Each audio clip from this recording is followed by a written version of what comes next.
Entraînement comparé aux autres qui est assez faible, donc 16 points de structure comme l'américain, mais qui possède 2 de puissance, donc ça permet de taper plus fort, et donc ça va privilégier des decks agressifs, surtout qu'on a un niveau de ressources très faible.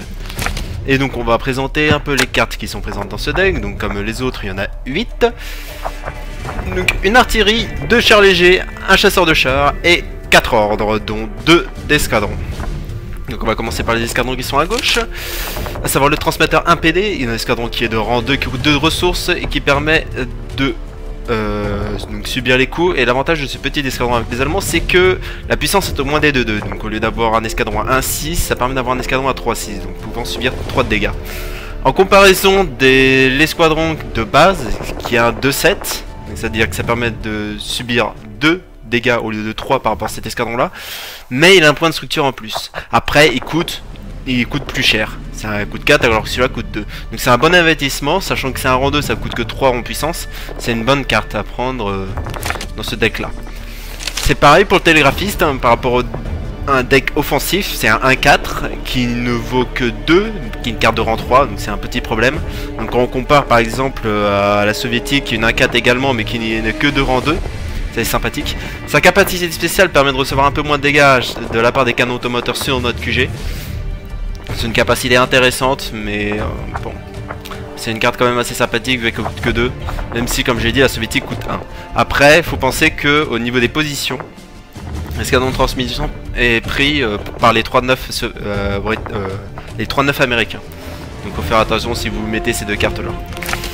Au niveau des ordres purs, nous arrivons qui permet d'infliger des dégâts directs aux ennemis, mais également de défausser un peu l'adversaire, sachant que chacun en fait se défausse quand on pose cette carte là. Et chacun défausse une carte et en même temps on met 2 dégâts, donc c'est une carte à utiliser vraiment vers la fin pour infliger des dégâts directs au QG ennemi. Et on a également force et dextérité qui permettent d'augmenter la puissance de tous les QG, sachant qu'on met également une défausse à l'adversaire. Alors c'est des cartes que j'aime pas trop jouer, surtout la dernière. Après celle-ci elle est utile sur un deck rush, parce que quand on la met en dernier ça met des dégâts directs au QG ennemi. Et même si c'est un petit peu moins fort, enfin techniquement l'utilité est un peu moins important qu'une force du marteau, parce que force du marteau on peut mettre sur les unités également, voire même sur les escadrons. Cette carte là permet de défausser l'ennemi, donc il y a une certaine utilité. Au niveau des chars légers, nous avons le PZ-35T, char léger de rang 2 qui coûte 2 en puissance et qui est une 2-4 et qui gagne 2 de croissance des ressources lorsqu'il y a un canon automoteur sur le terrain. Donc elle se coupe bien avec les SU et le bison justement que je présenterai après. Donc voilà, c'est une croissance mais à condition. C'est aussi pour ça qu'elle est quand même assez difficile à sortir. Après, pour une carte qui vaut que 2 points de ressources, 2-4 c'est très puissant. Faut penser qu'il y a énormément de chars qui sont à 1-4, à 2-3, donc les T1 et les MS1. Et même 2 chars légers derrière, on passe cette puissance là, donc elle est vraiment très intéressante. Et derrière, la carte élite ou mercenaire, ça dépend où vous en êtes au niveau de la recherche, parce qu'elle coûte quand même plus de 6000 de recherche. Le PZ-38T, qui est une carte de rang 3, qui vaut 4 en ressources, mais qui est une 3-4, plus 2 de croissance également si elle est utilisée par un deck allemand. Ce qui est puissant pour une carte élite, surtout que c'est 3 à l'offensif, qui est assez rare pour une carte justement en char léger. Donc très bien pour flanquer, que je n'utilise je crois pas sur le deck parce qu'elle coûte un peu trop cher, ou bien je crois que j'en ai peut-être une, mais faudra que je revoie le deck. Mais voilà, c'est très difficile pour sortir sur ce deck là. En revanche, par exemple pour les Kurmak et Clausewitz, des decks qui ont un peu plus de points de ressources, cette carte là est vraiment très belle à jouer. Le TD le Marder 2, on va commencer par la propriété principale des chars allemands, à savoir le Blitz. Marder 2 qui est une carte qui coûte 3 de ressources en déploiement, qui est une carte de rang 3 qui permet d'augmenter de 1 la croissance des ressources. Et vous l'avez remarqué, la plupart du temps les croissances de ressources sont très rares en haut à droite au niveau des Allemands. 3 de dégâts, 2 de points de structure, donc comparé à la 3-3 qui vaut 4 pour les Allemands de base. Point de structure en fait on s'en fout un petit peu, parce que bon, à partir du moment où on prend un dégât, on prend des dégâts, c'est rare quand même qu'on n'en prenne pas 3 dans le même tour. Et la propriété Blitz qui fait qu'on peut la poser directement sans payer de ressources, à condition qu'on défausse après le nombre de cartes dans le deck. Donc ça veut dire que là on défausserait 3 cartes dans le deck, ce qui n'est pas gravissime, sachant que la base c'est que c'est un deck rush. Donc voilà, c'est la propriété. Évidemment on peut utiliser qu'un seul Blitz par tour par contre. Et l'autre carte Blitz qu'on va utiliser, c'est le Lison, c'est l'artillerie, 1-1-3. C'est comme les Américains, c'est qu'au lieu d'avoir le plus 1 de croissance des ressources, et ben on a un Blitz, c'est à dire qu'on peut le poser directement. Donc l'idée évidemment c'est de poser plus de cartes le plus rapidement possible pour déborder l'adversaire et le flinguer. Et pour ça on a construit un deck, on va dire, pour justement détruire l'ennemi assez rapidement. Donc on a quand même du Panzerjäger, donc on a énormément de TD, on a juste cette V en tant que char lourd pour encaisser, mais sinon on a énormément de TD, énormément de chars légers. Et on a les bisons en arty, voilà.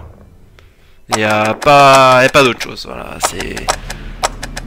et beaucoup d'ordre, après beaucoup d'escadrons d'attaque évidemment, parce qu'on va en mettre plein dans la tronche, et quand même quelques escadrons défensifs, dont l'éclaireur AM, parce que je suis obligé d'en mettre un, sinon après on se fait vraiment déborder. Donc des Panzerjäger, de la 7V, du PZ-38T, un seul évidemment, les T-18, 2, artilleurs FS, donc escadron offensif, avec donc le télégraphiste et la logistique.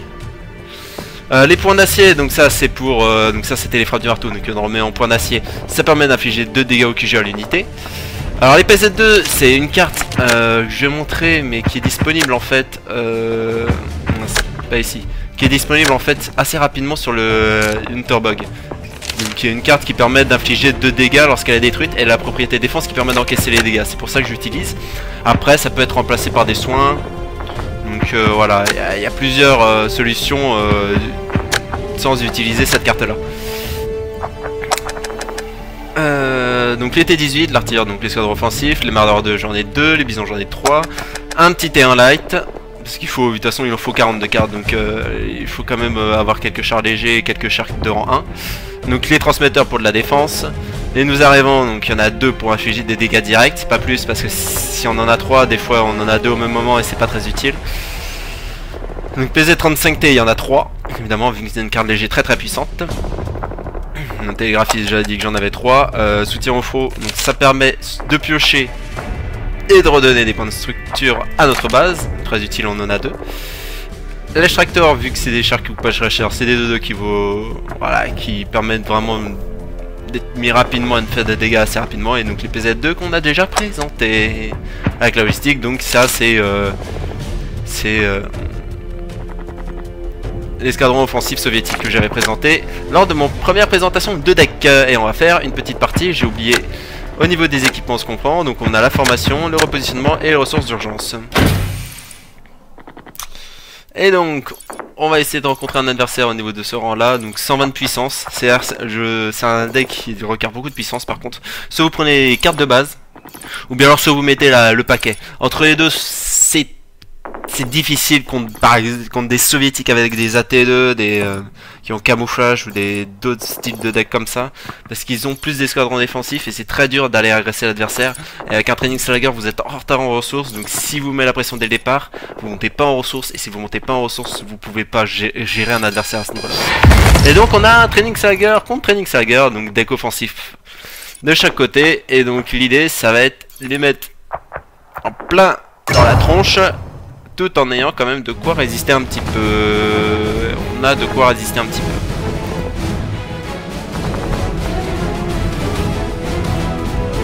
peu. Oula, par contre il me du son. Il y a pas mal de sons en même temps là, c'est bizarre.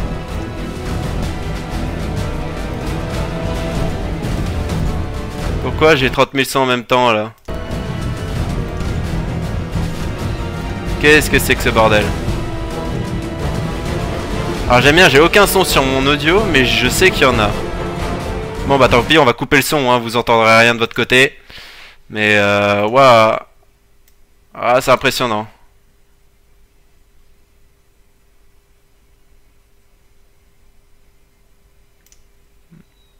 Bon alors j'ai coupé tout le son, hein, donc c'est normal si vous avez rien, ne vous inquiétez pas. Donc, pour le coup de chaque carte, ça provient jusqu'à déploiement de la première carte. Ok, d'accord. Donc ça veut dire que, en clair, les cartes coûtent 2 de moins. Alors déjà, ça sera puni. Obligatoirement. Donc on va faire ça. Il nous reste un. Et on va faire ça. Pour l'instant, on va être safe. On va jouer tranquillement. Il n'y a pas besoin d'être pressé pour l'instant. Il nous a sorti beaucoup de cartes en un tour. Il a sorti un T57 qui va faire chier. Mais pour l'instant, on vient juste d'éliminer une carte et on a de la défense, donc c'est pas gravissime. On est clean. Oh, mais c'est bizarre, j'ai du son de partout dans les oreilles. Ah, c'est horrible. Bon bah tant pis, en tout cas vous aurez pas de son en audio, vous aurez juste ma voix. Belle et suave. Et le type il a... Oh, putain, il a tout balancé dès le départ. Waouh. Ok, alors monsieur veut jouer aux choses sérieuses, et bon on va jouer aux choses sérieuses. Le problème c'est que je peux pas encore tout balancer dès le départ. Mais je peux buter 2 mardeurs de gratos. Et je crois que je vais pas me gêner en fait. Parce que là... faut peut-être pas déconner. J'ai un artilleur, ça va me permettre de passer à 5. Et au prochain tour, je pourrais commencer à agresser. Sachant que là, je peux encore prendre un tir. Je pourrais me soigner. Il me manquera un soin, c'est juste ça. Mais bon, il va échanger la 7V avec le T18 déjà. Il va me mettre 4 dans la tronche. J'ai 2 en soin. Oh putain, ok, il a le tir. Oh, bah alors là, il a joué au con par contre. Il aurait dû taper avec la 7V pour comme ça me mettre les dégâts. Mais alors, un tirage, mais tellement agressif qui sort là, putain. Ok, j'ai 2 soins, c'est déjà un bon... Ah non, c'est pas des soins, c'est des... Oh merde, je me suis planté sur le nom, c'est vrai, je confondais. Ça, c'est les QG, c'est les dégâts directs au QG, merde. Merde. Bah, on va faire avec, alors, comment on va pouvoir faire ça? Alors déjà, ce qui est sûr, c'est qu'on va mettre ces 2 cartes là.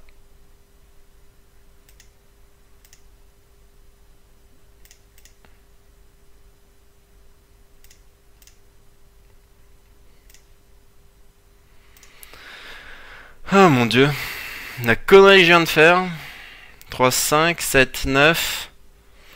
Ah bah j'espère qu'il peut pas me buter en 2 tours. Et ce qu'il risque de pouvoir faire.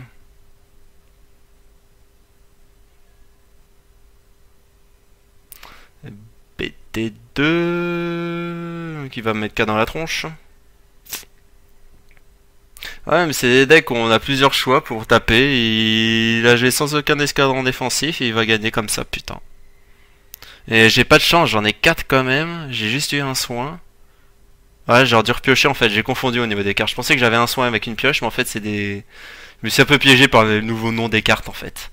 Ce qui est dommage. Et ouais, non il me tue pas au prochain tour, mais il risque. Je mets 4. Alors, faut que je sois un peu chanceux après au tirage, mais bon. Ouais, évidemment, je suis pas chanceux au tirage. Parce que sinon, ça se saurait. Et il me tue prochain tour. C'est dégueulasse, hein. J'avais pas les bonnes cartes. C'est pour ça que lorsqu'on a une carte comme ça, c'est un peu chiant après de la jouer. Ah, bon. On va dire que j'ai mal regardé mes cartes. On le regardera un peu mieux là pour ce match-là. Et on se tape un Américain cette fois-ci. Alors ce qui risque d'être également un peu embêtant parce qu'ils ont pas mal de cartes pour se défendre les Américains. Alors soutien front, c'est celui-là qui permet de piocher. Voilà, donc une défensive. J'ai trop défensif cette fois-ci.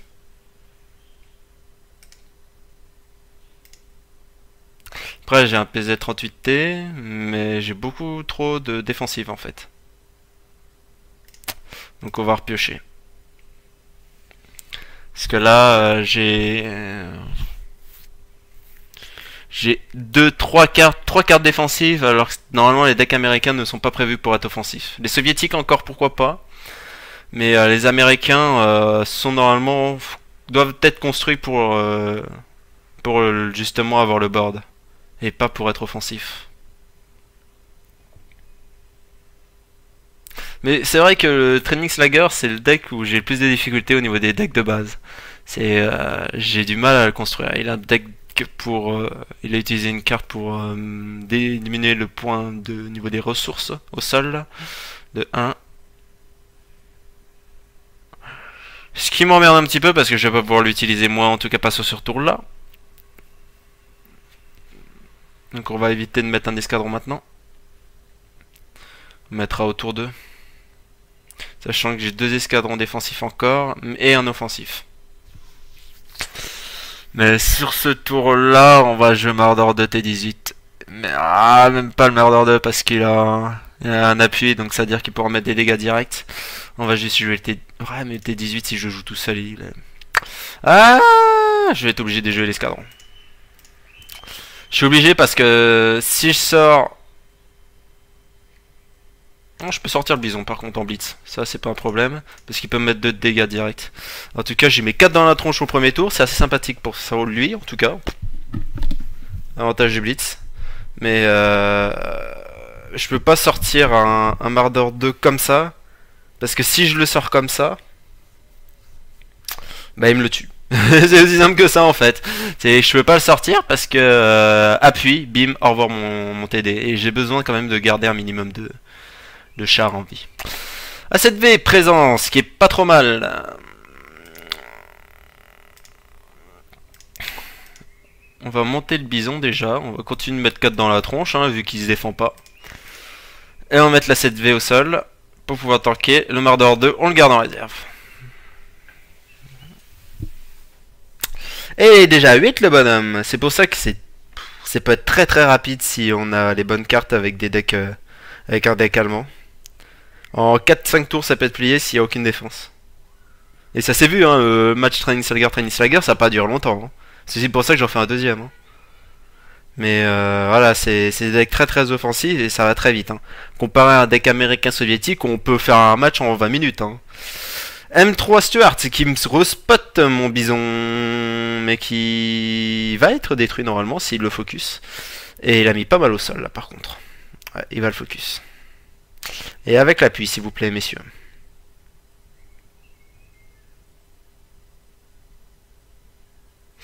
Par contre là il joue au fifou quand même. Hein.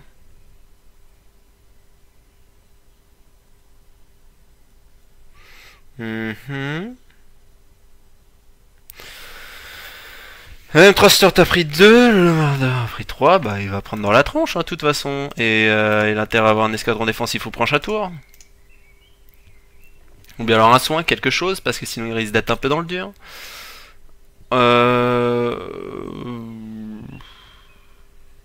Déploiement, on va pas utiliser le blitz, il n'y a pas intérêt. On va poser l'escadron défensif, on va garder le T18 pour la fin. Et bah, échange ici, voilà. Plus de char léger à la con. Et il reste plus que... Il a 3 cartes en main, donc 4 avec la pioche. Il a 4 points de structure, il va être obligé de mettre un escadron, sinon il meurt. Et même en mettant un, il va être dans le dur. Et non, il a Liberty, donc il est mort. Voilà, donc la puissance de l'offensive allemande, quoi. On met des escadrons dans la tronche et on te bousille. C'est aussi pour ça que lorsque je joue mon deck d'épuisement américain, quand je me prends des Junterbug qui ont 7-8 de puissance, je pleure. Parce que même si j'ai beaucoup d'escadrons, même si j'ai beaucoup de soins, bah t'arrives pas à tenir et puis c'est tout, hein. Qu'est-ce que tu veux que je te dise? Voilà, c'est la puissance des deck rush. Quand t'as pas les bonnes cartes en main, bah tu te fais défoncer. Voilà. Donc voilà, j'ai arrêté cette vidéo à ce moment-là. Hein. En plus, ouais, bon, il y a une différence de puissance aussi, d'accord, il a 16, mais bon. J'ai pas eu masse carte de rang 3, j'ai pas eu mon truc qui permet de reprendre moins l'artillerie, j'ai pas eu mes PZ2, etc. Et voilà, c'est... Le but de toute façon c'est en mettre plein dans la tronche et puis c'est tout. Voilà, et un deck à 120 ça permet de le faire. Donc voilà, je vous ai présenté le Training Slagger, j'espère que ça vous a plu. Et au petit passage, je vous fais part du fait que j'ai lancé mon sondage pour le Road to T10. Donc le lien sera en commentaire en dessous de la vidéo. Donc, si vous souhaitez voter pour savoir quelle branche je vais utiliser et uniquement cette branche pour monter justement cette branche du tier 1 au tier 10, eh ben, je vous conseille de voter en dessous. Le premier sondage se termine mercredi. Je mettrai une autre vidéo de toute façon mercredi où je dirai que je lancerai un deuxième sondage justement pour déterminer quelle branche j'utiliserai. C'est un peu le premier tour, deuxième tour, parce qu'en tout, il y a 7 choix, et c'est un peu beaucoup 7 choix. En tout cas, je vous souhaite de bonnes parties sur Général, sur World of Tanks ou sur d'autres jeux, et ciao tout le monde!